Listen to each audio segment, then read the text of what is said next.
Merci d'ailleurs de participer à ce micro-trottoir, même si on n'est pas sur le trottoir. J'allais la faire. Voilà. Mais bon, je sais que la profession de journaliste parfois est associée à la profession du trottoir, mais bon, on essaie de sortir des sentiers battus.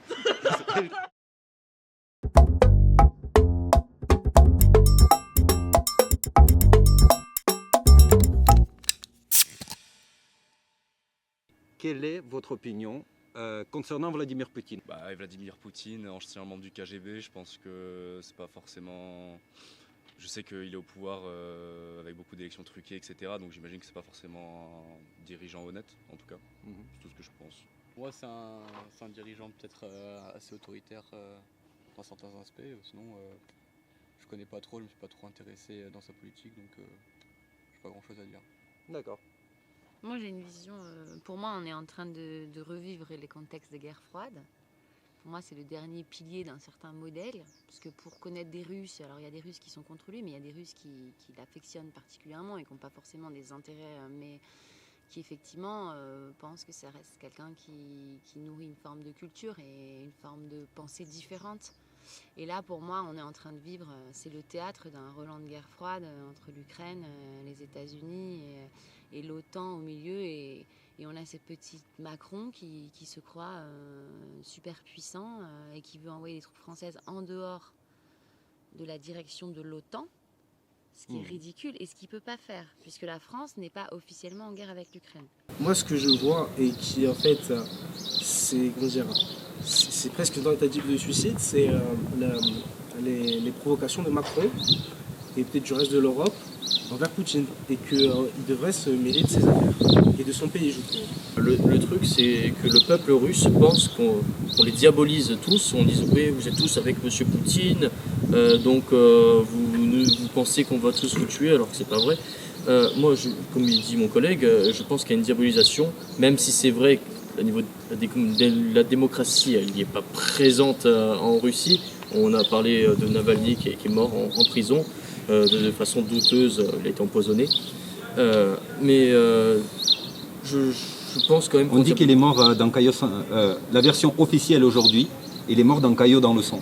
Oui, mais c'est la version russe. C'est la version des services secrets ukrainiens. Ah, c'est ukrainien qui dit ça? Oui, mais il a été, je pense, empoisonné, ou alors il a été maltraité, il était dans un goulag, je crois, il me semble, en camp de travail, de travaux forcés.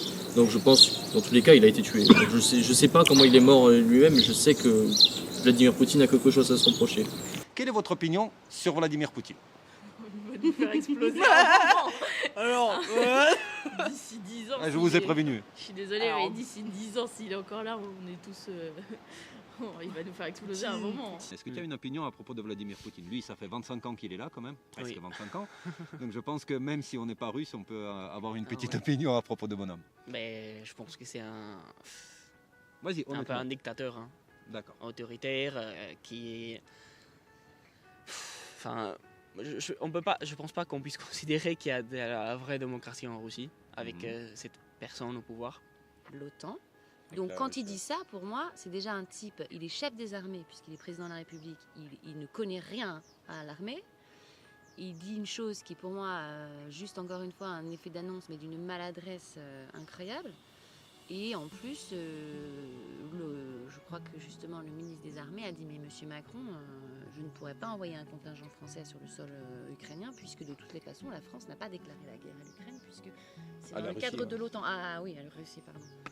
Et moi, j'ai envie de vous dire, effectivement, je pense qu'il y a plein de choses qu'on peut largement reprocher à Poutine, mais je pense très clairement pour moi, je sais pas, mais je trouve que c'est un homme qui pousse le respect. Voilà. Mais juste pour en fait, il n'avait pas juste dit ça qu'on avait envoyé des troupes en Ukraine pour faire oublier la crise des agriculteurs ou quoi? J'avais vu ça moi, c'est comme ça tu mets en fait un autre problème devant l'autre et puis comme ça tu oublies celui d'avant et voilà, et puis plus personne n'en parle dans les médias et tout le monde va parler de ça au lieu de parler des agriculteurs par exemple. C'est vrai qu'on est déjà passé à autre chose par rapport aux agriculteurs. Et il y a une idée qui circule, qui est assez largement répandue, comme quoi il a lancé cette histoire d'aller combattre les Russes en Ukraine en vue des Européennes. Et l'objectif serait suivant, c'est-à-dire que de créer un climat en France où toute opposition à l'idée de Macron serait perçue comme étant pro-russe. C'est-à-dire on est pro-russe, on est pro-Poutine si jamais on n'est pas d'accord avec ce qui avance. Et pour les Européennes, ça peut fonctionner. C'était pareil pour les vaccins. C'était pareil pour les vaccins. C'est pareil. Vous savez, je sais plus. Mais vous savez ça a été étudié par une psychiatre. Je sais plus son nom là, mais en fait, c'est une forme de perversion. Censé. Censé, voilà, censé. D'accord. Est-ce que tu penses que Vladimir Poutine et la Russie, ils ont fait du coup cette intervention, cette guerre à l'Ukraine, sans raison, ou est-ce qu'il y avait des bonnes raisons de le faire? Est-ce qu'il y avait un contexte qui poussait à ça? Voilà, selon ton point de vue. J'ai de mal à penser qu'il y a une bonne raison pour cette guerre. Enfin, moi, sincèrement, hein, peut-être que je me trompe encore, mais je pense que c'est juste une guerre pour dans cette peut-être folie, non, du pouvoir autoritaire. Folie de grandeur. Voilà, des grandeurs, si tu veux, de vouloir retourner un peu à la puissance qu'ils avaient avant, avec Qu'ils utilisent comme des pions et que c'est pas à nous d'aller crever pour eux, quoi. S'il veut aller faire la guerre à l'Ukraine, il va Avec ses enfants. Puis à ce compte-là, pourquoi seulement cette guerre? Il y a plein d'autres guerres dans le monde, pourquoi on va pas aider les autres pays dans le monde? Tu vois, pourquoi spécifiquement que l'Ukraine, etc. Parce qu'il y a des intérêts géopolitiques. J'imagine aussi. Donc j'imagine aussi. La journaliste du Donbass, elle s'est fait démonter dans la presse. Enfin, le problème de la guerre en Ukraine, il date pas d'hier, il date de très longtemps. Donc dans tous les cas, que notre président veuille nous envoyer à la guerre ou pas, c'est absolument pas juste pour les intérêts humanitaires qu'il nous dit, tu vois, c'est pour tout le reste. Qu'est-ce qui le rend antipathique à vos yeux? Peut-être pas antipathique, hein, mais... Terrifiant. Ouais, j'avoue, il fait un peu peur. Il fait très Mais c'est... son entraînement Bah déjà, il est KGB. russe. Déjà, il est... Tout d'abord, C'est raciste ça, hein, je suis russe. non, mais c'est que les Russes, ils ont toujours eu un petit régime un peu... genre les tsars et tout, c'était pas des... Mais après, c'est la beauté de la Russie. Hein. Vous avez plus de 18 ans. Ouais. Voilà. Donc vous êtes susceptible, dans le pire des cas, d'être embarqué dans cette histoire. Donc j'aimerais connaître votre avis là-dessus. Bah, écoutez, moi je pense pas, pour mon humble avis, je pense pas qu'il fera je pense pas qu'il ira attaquer la Russie, parce qu'il y a quand même, comment dire, et les pays comme l'Allemagne, l'Espagne, l'Italie, même les États-Unis sont pas trop chauds pour partir en guerre contre la Russie, parce que du coup bah, ça déclencherait des conflits entre puissances nucléaires. Et donc on sait très bien qu'on a dit tout à l'heure, s'il y a une bombe nucléaire qui explose, voilà ce que ça peut faire, c'est le bordel, une destruction mutuelle assurée. Mais je pense pas qu'il va attaquer la Russie, même s'il a déjà envoyé plein d'armes contre les Russes. Et je pense qu'il y a quand même des mercenaires français qui sont sur place, qui utilisent des armes françaises, mais je pense pas qu'il va envoyer l'armée, je pense pas. Bon, disons qu'il est fou, il y va. Vous y allez? Moi oui, moi j'y vais. Je déserte. J'y vais pas. Moi c'est compliqué parce que... On ne peut pas être un pied dedans, un pied dehors. Hein. C'est ça, parce que d'un côté, moralement, je me dis que oui, moralement, oui, je devrais y aller. Maintenant, si c'est pour protéger les intérêts de Macron, auxquels j'adhère pas du tout, maintenant je me dirais... L'Ukraine, c'est un pays très riche et qui est très intéressant économiquement, socialement. Et qu'en plus, il y a cette partie, justement, qui est plus proche de la Russie, où il y a un nombre d'Ukrainiens plus grand qui était pour la Russie, qui était pour le fait de... Non, si je ne me trompe pas. Il y avait un nombre très très important d'Ukrainiens qui étaient vachement plus pro-russes ou à moitié russes, par exemple. Moi-même, je suis ukrainien et ma mère, elle est sur mon acte de naissance, il y a marqué que ma mère elle est russe et mon père il est ukrainien. Et il y a énormément d'Ukrainiens dans ces cas. Mais pour revenir à ça, là récemment nous avons découvert, par exemple, toujours sur le sujet, est-ce que c'est une guerre de la folie de grandeur ou est-ce qu'il y avait des bonnes raisons?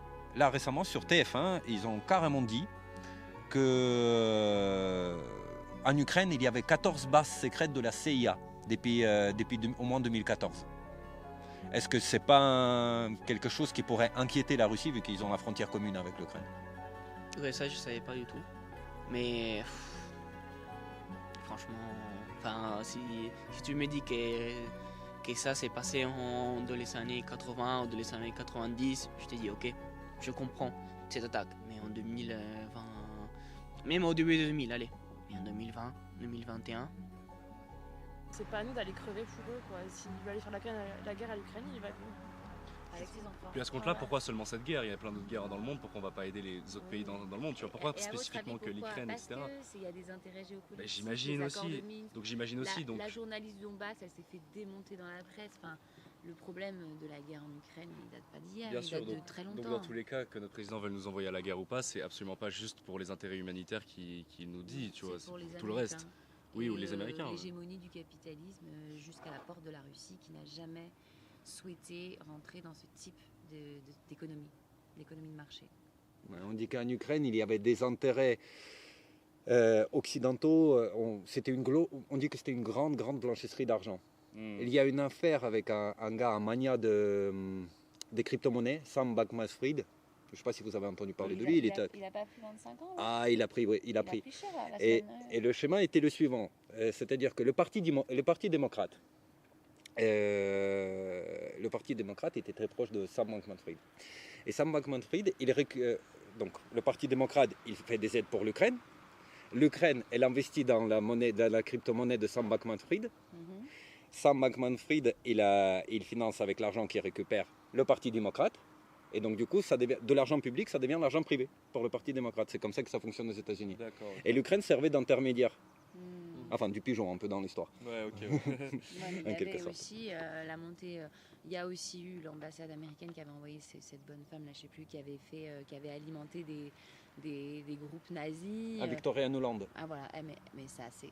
En fait, si vous voulez, pour moi, on n'a pas évolué depuis un siècle, c'est-à-dire que c'est les mêmes stratégies que pendant la guerre froide, ce qui s'est passé avec le Tché, ce qui s'est passé avec tous. Ça, c'est de la géopolitique américaine qui est écrite déjà depuis 50 ans. Qui est Navalny selon vous? Un opposant russe, démocrate, peut-être ou peut-être pas, on l'a pas vu au pouvoir, donc on ne sait pas ce qu'il aurait fait, mais un opposant russe, enfin un opposant de Poutine. Connaissez-vous ces déclarations concernant les minorités ethniques en Russie? Qu'il a traité allègrement de cafards et des sous-hommes et ce genre de choses. Ah, j'étais pas au courant. Et qu'il était souvent la tête d'affiche et même presque le porte-parole des partis d'extrême droite russe qui n'utilisaient pas la symbolique nazie, parce que c'est interdit en Russie, mais ils ont utilisé des symboliques, comment dire, vous savez, un peu détournées. Oui, je pense que les informations alors de France nous ont trompés, enfin moi en tout cas, parce que je n'étais pas au courant de ça. Je ne me suis pas renseigné sur lui. C'est facilement vérifiable. Ah oui, non, je vous crois, je ne vais pas le faire, mais j'étais pas au courant.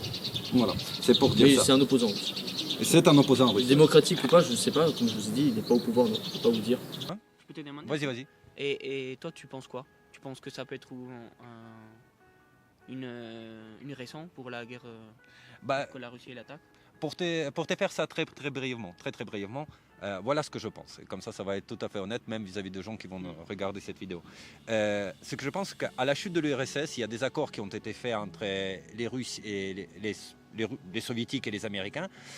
On dissout le pacte de Varsovie du côté de l'URSS et en face, l'OTAN ne devait pas progresser d'un pouce à l'est. Sauf que l'URSS n'existe plus et l'OTAN, il s'est étendu de plus en plus loin. Là, très récemment, il y a la Suède et la Finlande qui sont rentrés dans l'OTAN. Et l'Ukraine, il était en passe d'intégrer l'OTAN également.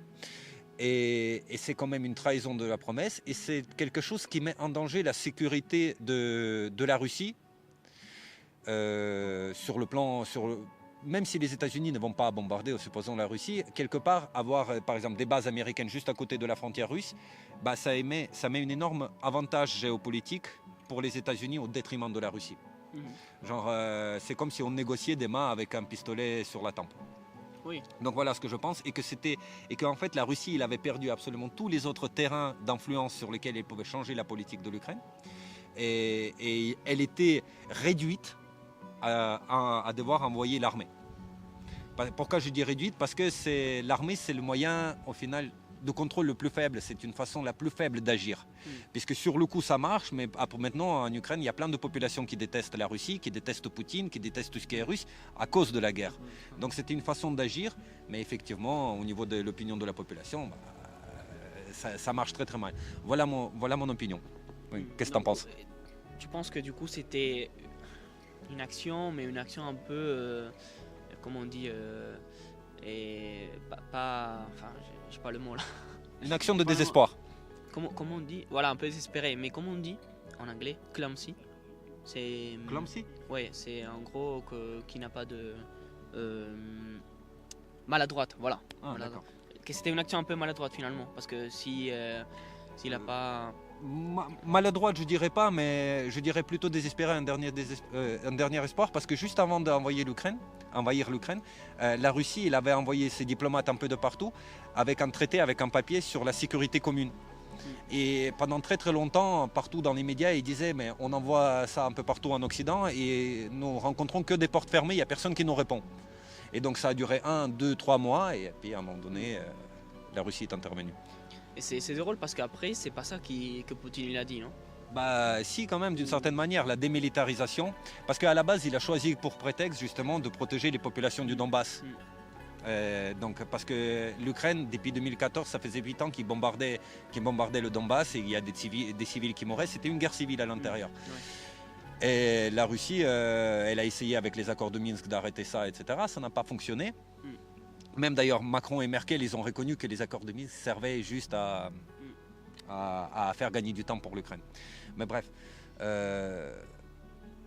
il a choisi comme prétexte protéger les populations de Donbass.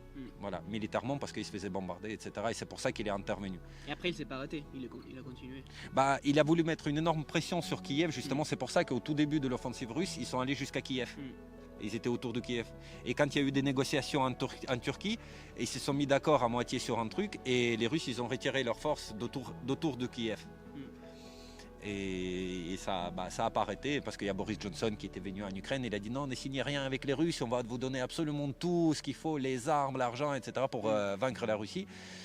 Aujourd'hui, on s'aperçoit que c'est pas suffisant et surtout que bon, c'était à moitié vrai. Boris Johnson, aujourd'hui, il n'est pas Premier ministre de la Grande-Bretagne.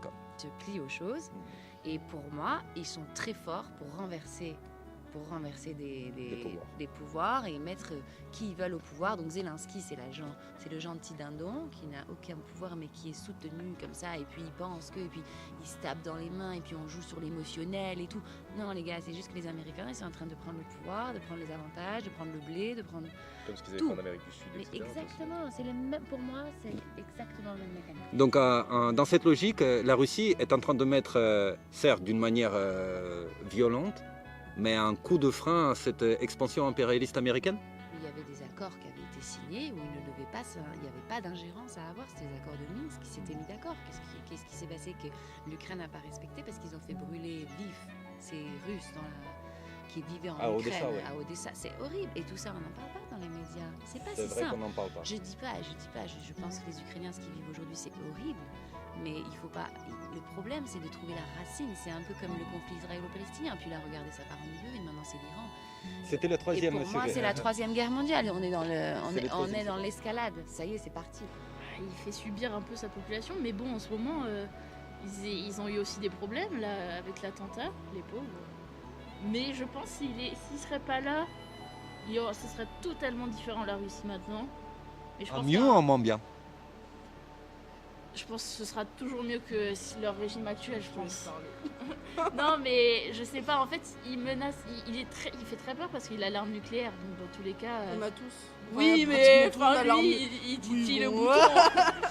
Donc il est un peu terrifiant. Moi, il me fait un peu... On peut pas faire... personne ne peut lancer la bombe nucléaire vu que... Tout le monde peut répondre quoi, donc mais bon. Le but c'est de conquérir le monde, pas de le détruire hein. Ouais, c'est vrai qu'il y aura que des perdants. C'est ça, donc au final personne ne peut utiliser l'arme. C'est vrai. Mais c'est juste on fout des compressions. Mais bon. Il a une aura douce. Un tout petit ours. Oui. Il est pas très grand. Mais en fait, il a une aura qui fait qu'il est qui il est. Je sais pas comment expliquer. Donc, pour résumer, est-ce que bon. Pour nous, on s'en fiche réellement, ça c'est le problème des Russes, il est autoritaire, mais est-ce que vous pensez que pour les Russes c'est un bon président? Est-ce que la vie des Russes s'est améliorée depuis qu'il est à la tête de l'État? Je pense qu'ils doivent être bien protégés quand même. Je sais pas, après, je connais pas du tout la Russie. On n'est pas plus informés sur la Russie que voilà. Après, je sais que dès qu'il y a un problème, eux, ils le règlent direct. Et dès qu'il y a un problème, ça dure pas 15 jours, quoi. Alors on va rejoindre les deux, Emmanuel Macron et Vladimir Poutine, dans une même affaire. Emmanuel Macron, il a dit qu'il n'excluait pas d'envoyer les troupes françaises combattre en Ukraine contre la Russie. Est-ce que vous pensez que c'est une bonne idée? Alors il y va tout seul si ça lui fait plaisir, vraiment, qu'il ne mêle pas nos Français. Alors moi j'ai fait la journée d'appel, pas plus.